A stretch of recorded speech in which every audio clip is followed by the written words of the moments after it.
Hello, मैं हुसैन फरहैदर और इस वीडियो में हम आपको दिखाएंगे कि इस हफ्ते आपने BBC उर्दू के YouTube चैनल पर कौन सी वीडियो सबसे ज़्यादा देखी। पंजाब के साबिक गवर्नर सलमान तासी को कत्ल करने वाले कांस्टेबल मुमताज़ कादरी की फांसी की खबर और रिपोर्ट आपने सबसे ज़्यादा पढ़ी।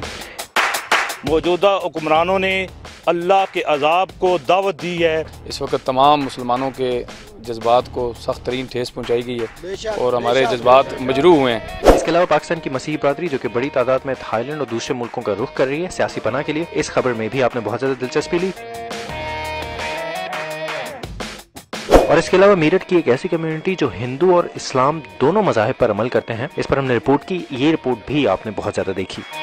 तो होली दिवाली सब मनाते हैं, हम तो ईद भी मना लेते हैं, सब कुछ मानते हैं, रोजे भी रखते हैं। अब इन वीडियोस को दोबारा देखना चाहें तो यहाँ दिए गए बॉक्सेस पे क्लिक करें और सबसे इम्पोर्टेंट बात, हमारे YouTube चैनल को सब्सक्राइब करना ना भूलें।